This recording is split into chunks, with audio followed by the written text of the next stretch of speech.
Main objective is to show and display how important AI is to the maritime domain awareness. I think that was the main objective.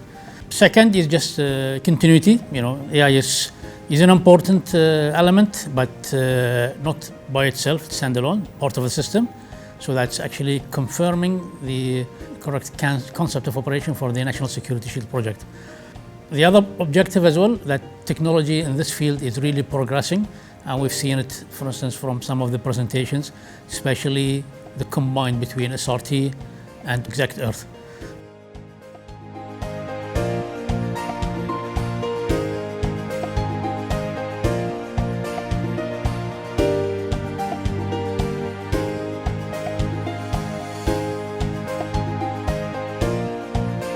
At Qmarsec today, I discussed the use of AIS in mass rescue operations, and I basically used three anecdotal stories to go through the progression and the evolution of the system and how the use of it as it grows and its integration as but one tool of many and can be integrated into other systems to effectively respond in a mass rescue operation scenario. But really, the gist of the message that I was trying to relay was that AIS is a great tool. It can be used in many different facets, but it needs to be integrated into a common operating picture where that information, along with other information, sensory data, can all be integrated together to understand what's going on in the maritime domain. So I started by discussing the Manhattan boat lift of 2001 following the events of September 11th and how many ships came together merely through a radio call, but it would have been a very beneficial use if we had a system like AIS in place, up and running, to coordinate the response. Now, that response worked out pretty well, 500,000 people removed off the island of Manhattan.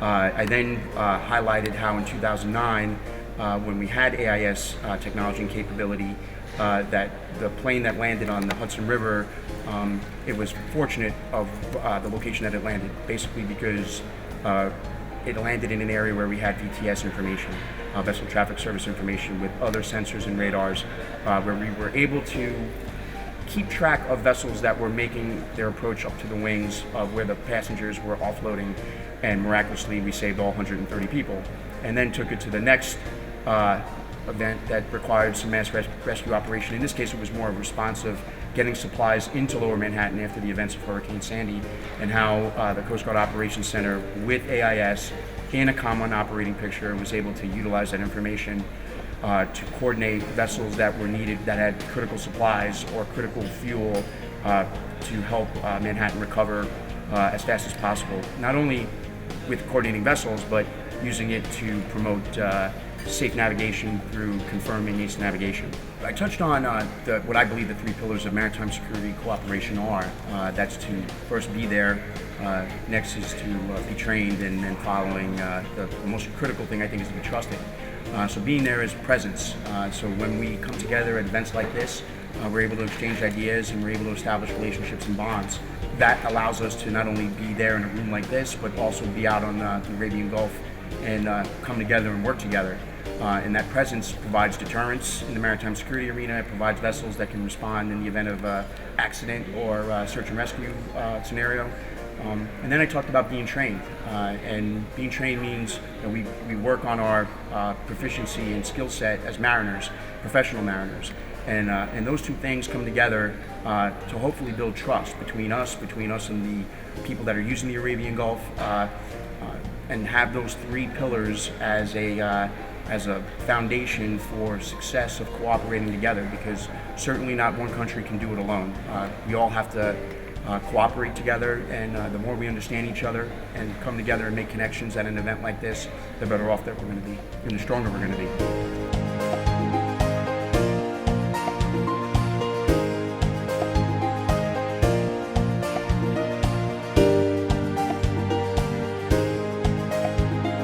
Well, my presentation today aimed at presenting the added value of the AIS, which is now a tool which has been in use for a long time, since 2002, which is evolving, which presents challenges, and which needs to be addressed to make sure that they can deploy its full potential.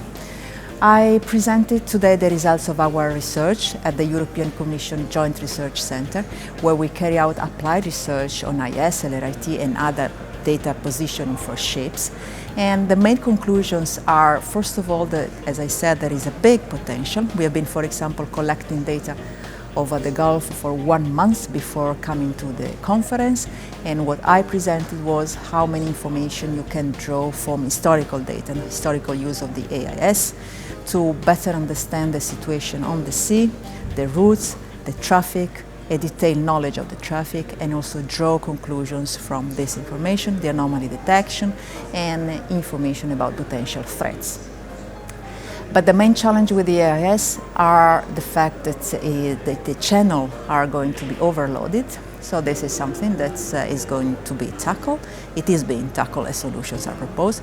But there is still one issue which is remaining, which is still not fully solved, and which is the fact that AIS can be spoofed, can be jammed, and the identity of the signal, the correctness of the signal is not sure.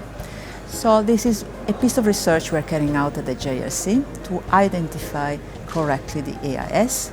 This is done on the basis of triangulation techniques, based on the time of arrival of the ships, and this is something I presented today to see how, with little effort, you can really ensure that the data is correct. Because if you don't check that the data is correct, you cannot be sure that AIS deploys what it can really deploy. We talk to the operational authorities and we try to understand their needs, and when the needs are clear, we translate these needs into solutions. We study the problems and we provide them with solutions. The dialogue between the science and the operational authorities is fundamental, because this is how they can base their decisions, but also drafting their policies on sound scientific results. And it's also how science advances. It's also important to dialogue with the industry for us to have their feedback and to test our systems. So really the dialogue between operational authorities, scientific organizations and industry is fundamental. And this conference today is an excellent example of this dialogue, because the three actors are present. And it's not always the case. In general, research organizations are not invited to these events. We have a lot of authorities, often the industry, and never the research organizations.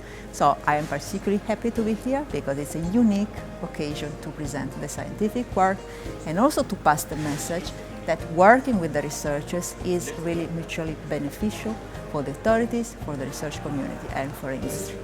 In general, the authorities with whom we worked have been very generous. They allow us to access their data. Of course, we have to show that we are trustable, but this was easily done. We, for example, receive all the LRIT data of the EU member states. We receive IS data from other authorities, and we give back the results of the research. In Europe, this works very well. They've learned how to appreciate this process, and they actually use it. And another message today from me was, do it also here. Use your research organization, not necessarily us. There are research organizations all over the world. Work with them, because you help them, they can help you.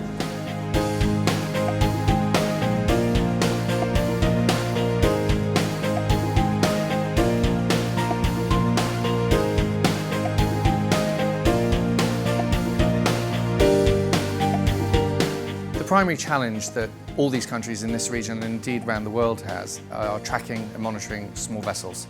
Large ships have been tracked for many years. Now it's small vessels. And there are tens of thousands of these vessels. Bahrain, for example, alone has upwards of 10,000 vessels that it needs to track. Qatar, where we are today, has 6,000 to 7,000 of these small vessels that it needs to track. So the challenge that we were seeking to address in my presentation today was, how do you best do that in a practical fashion? It's easy to sit in a comfortable office or a control room and conceive of that, but actually you need to think about the legislation, you need to think about how you're going to install that on the vessel, you need to think about how you're going to capture the data that is linked to that vessel. For example, who owns it, who's operating that, the size of the boat, its horsepower, perhaps other data that you want. And then you need to be able to get that data back to where you can analyze it and view it and make use of it, and have the tools to hand for the multiple stakeholders that enable them to do their job. And I think what's so relevant to the people here at Qmarsec today is that they're looking for real solutions to real problems. And what I tried to present today was some of the experience that we have had implementing these real solutions in this region and elsewhere. Every country has its own specific perspectives on its security and its management requirements. What our system does is give them the ability to share what they want. So our technology allows countries across the GCC to share what they want with each other. So they each control their own data. It is their data. They're able to use it for their own national security.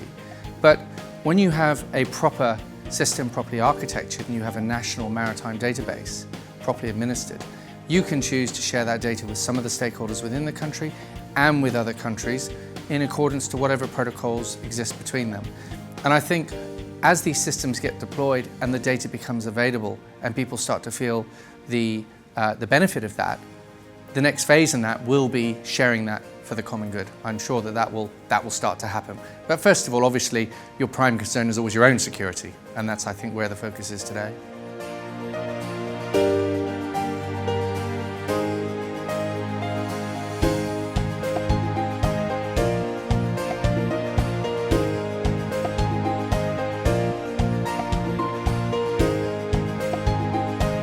ExactEarth is a satellite AIS services provider. We own, manage and have our own constellation of satellites that we use to track ships all around the world. And we are the world's leader in AIS tracking services. The AIS revolution is happening, and it's happening very, very fast. And ExactEarth as a company, we have invested in technology. We have patented algorithms that help us to detect ships much better at one pass. So it's what I want to tell the world about our ability to detect ships, especially small vessels. The maritime domain, all we talk about is big vessel tracking Class A's, and majority of the commercial satellites out there will prioritize Class A vessels over Class B's. But there are millions of Class B vessels out there that are not being tracked right now. How do we bring that into the maritime domain? How do we provide a complete maritime domain awareness without focusing on Class B's? So my presentation will focus on the technology improvement, the trials that we've done around the world that help us to detect small vessels, the various maritime communication bands that we're using to track vessels and report Class B vessels as well. So that's going to be a big focus on what I have to offer Qmarsec today. I will also focus my second part of the presentation on the next phase of satellite technology evolution, where we have 60 AIS payloads on the Iridium Next satellite constellation. Now, not so long ago, the industry didn't think that was possible, but the agreement is in place, the payload is designed, it's being launched. From January till the end of 2016, we will have over 60 satellites looking at the globe in real time, reporting AIS position, 1 minute detection to 1 minute of reporting.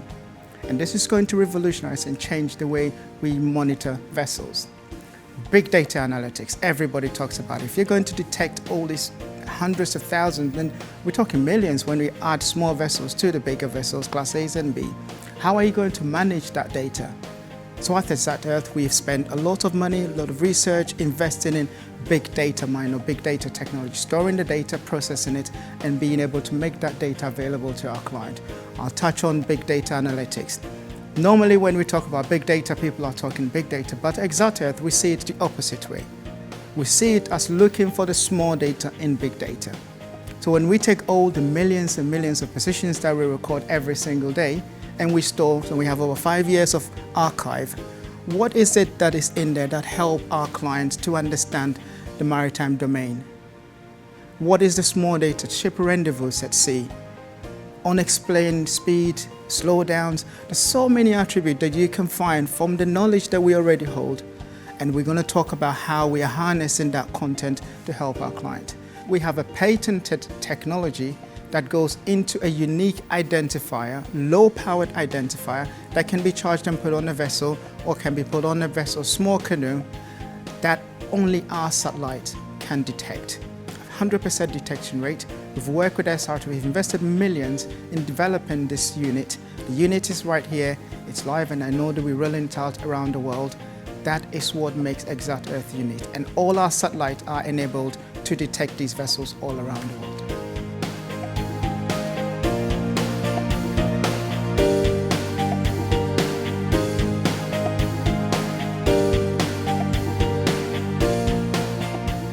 I think at this time we should always have a comprehensive look for the maritime security and enhance the maritime security awareness within the GCC country.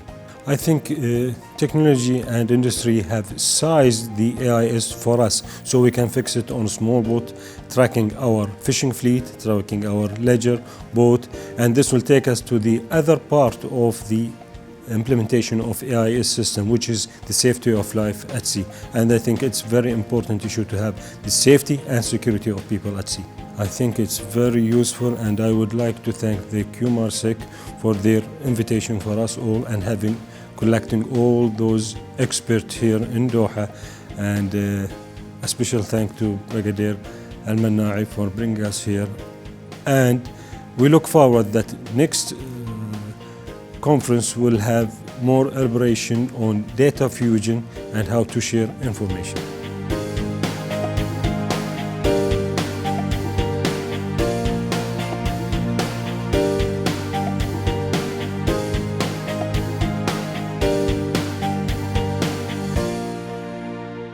The challenges are that it's proliferating very rapidly. How do you make people understand how good it is? Even people that get it don't have the correct analytical tools or the correct experience. I see that all the time. They don't know what they have.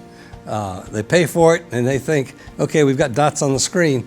Well, you need a tool to figure out what those dots are. And it's the next step down the way. And then you bring in the radar satellites and the imaging satellites to make it a complete whole. So it really is a complete whole, although certainly and that came through loud and clear today, AIS, especially space-based AIS, is actually the basis. It is your core information. Qmarsec today, with the fine background that we had of all the different people from many different aspects of it, talk about all the same thing, basically. They just said it differently, but it's, and that's why I got off the stage with a slide that I'd written over 10 years ago. They, in fact, have solved that in large measure, and now they're looking for ways to fine-tune it. But the problem and the solution are very, very close. Originally, mine was totally theoretical. This is what we needed to do. Now people are saying, we're buying it, we're building it, all you got to do, we've designed it, we've built it, all you got to do is buy it and use it. That's a huge change. I've said that all over the world, is the GCC really has a unique opportunity to get together and show the world how to make this happen.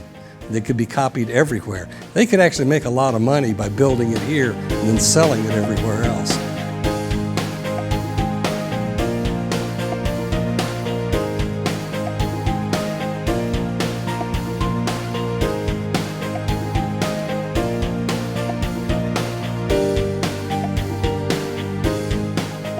I'm working in NATO Shipping Center since 2013. The Shipping Center is a part of the Maritime Command in Northwood after the transition 2013, same year.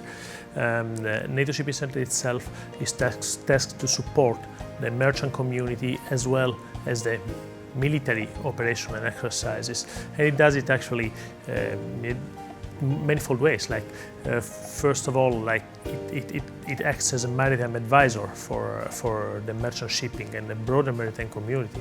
Of course, as maritime industry is a part of it, and deconflicting the military operation from the merchant shipping routes in order to avoid any delay in the trading operation, which are very, very important. Roughly 90% of all world trading goes through the sea, so it's very, very important not to delay, and the opposite, to facilitate the freedom of navigation, which is one of the aims of MARCOM. About the challenges, of course, we have a lot of sensors now. So first thing is avoiding clogging our fusing systems by taking too much data, actually, too many data.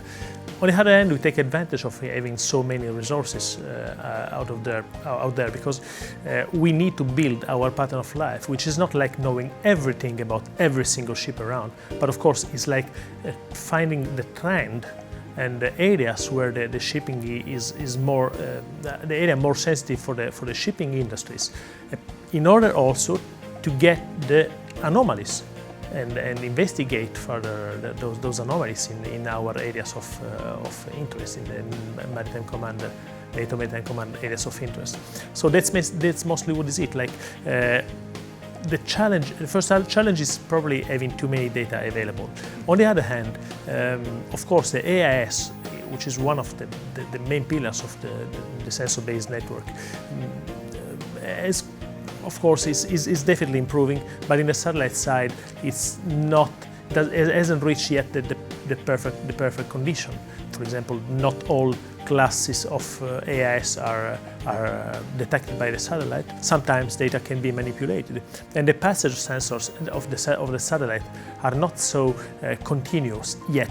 It's getting improved year after year, so I'm confident that over the next years we will have like a much better coverage, but still now we have to align the data from the satellite and to clear the latency. We need to cross and to combine our experiences in order to get not to invent the wheel, because probably the system, the solutions that have been found from some other organization. The EU Joint Research Center today has given like an enlightening presentation about that. Of course, we have different operational needs, so we need to tailor what we get, so our data, the data we get with our needs. So just sharing the approach to these challenges among all the organization, it can help like solving them. And this is one of the best opportunities, of course, the networking one. I don't see a better way to share, and also to show the availability to share this information and this knowledge.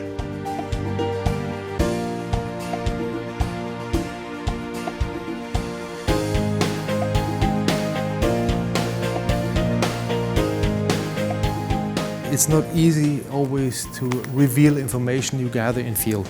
That means in real operation. Some information are confidential and must be treated as confidential, and therefore it's not public, so that everybody can take this data and make data mining and process it.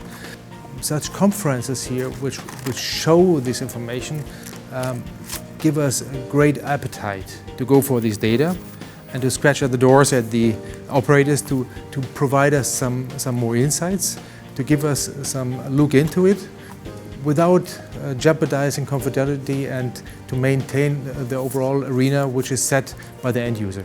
The fact that the end user is ending up with similar solutions and requests what industry is bringing is because we have these regular dialogues like here at the Qmarsec, also with other conferences, which bringing those communities together and create a sort of think tank. And the output of these think tanks is always great because it's meeting the markets, meeting the demands at the end of the day, and it's creating new innovations. You always need some sort of translation. You need to speak the same language as the end users. And for this, we also have former end users on board who understand the needs, who are able to translate the needs of the end user into proper requirements, which we then can translate into technical solutions. That's very important. Otherwise, you end up with, okay, he says A but means B, and we understand B, but actually we mean C. So that will never match. So bringing the people together with the same language is always the success.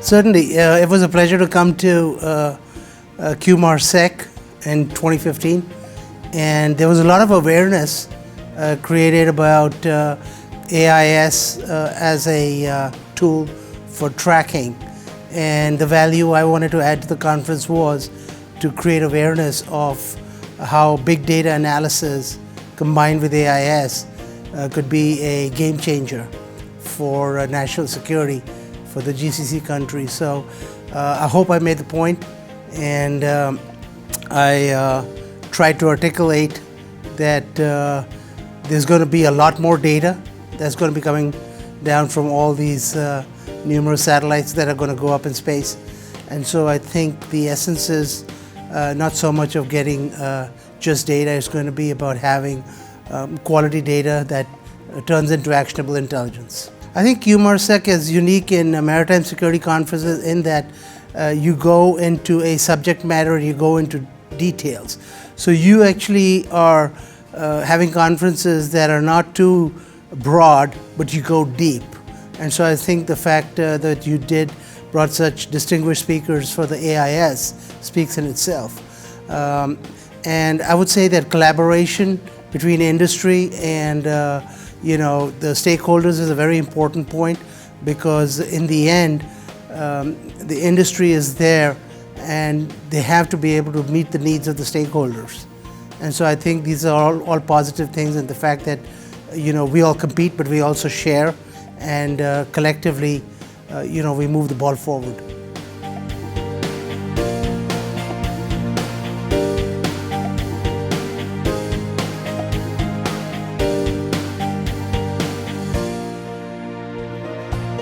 The objective was to show, first of all, what ORBCOMM is about, the fact it's in M2M as well as AIS, and in addition to emphasize the benefits of AIS, but also to qualify where its shortcomings lie and how to utilize other services that make AIS much more useful.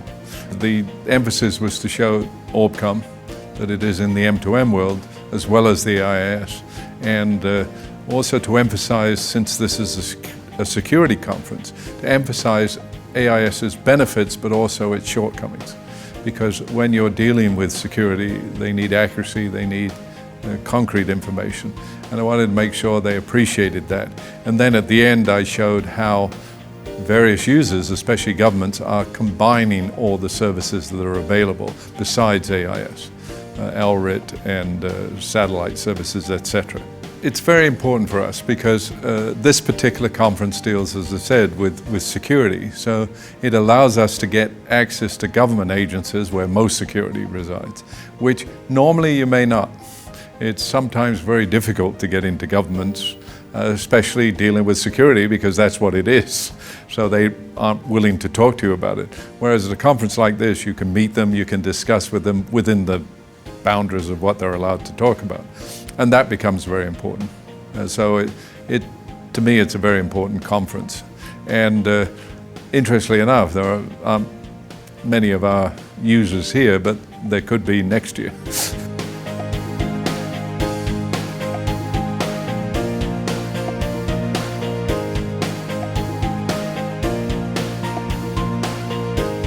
I suppose the summary of the presentation was really to adopt a system engineering approach to the AIS problem.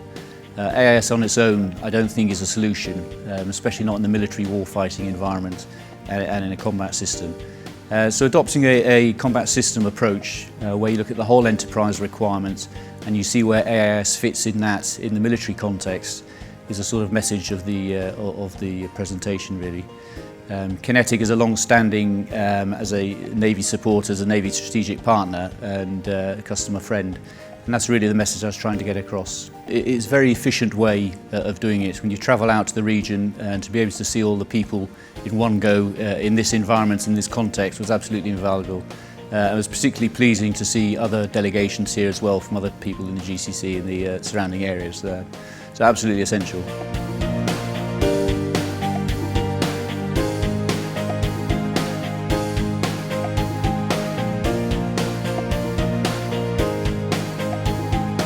What we envisaged, about AIS is true, and it is going on the correct way, fast as well. The big theme is still maritime domain awareness, okay, and related to maritime security, achieving maritime security. I think probably, we will still build on the AIS part, as it's still the hot topic in the area, and most likely that we will look into as well the underwater threat for next year, as part as well of the new theme for next year, 2016. We receive big support, not only from the entities itself, but from the top leadership For instance, the Prime Minister, okay, who's the Ministry of Interior as well. Their work, their support actually helped us a lot to bring Qmarsec to what it is now. And you've seen, I think, the attendance level every year, including this one. We managed, to fill the hall. I was particularly happy with the Coast Guard attendance for this year. It was very unique and obvious, and they were very enthusiastic. And a lot of them wanted to win, one of the AIS from the raffle prizes. But I promised them that we will take care of it once, we complete the work here. During the photograph session and from the discussions we had through the break, I was surprised to see some of them is very interested in the AIS itself. And some of them is worried about some of the people that are not really intellectual in that part and understanding the need and the requirement. Some of them actually in charge of sectors, all over Qatar. And I've been invited twice now to 2 places, to come there and visit and, spend some time with them. And I promise that sometime, in the near future, I will do that. But yes, and I did already spoke to them since they come through our training center.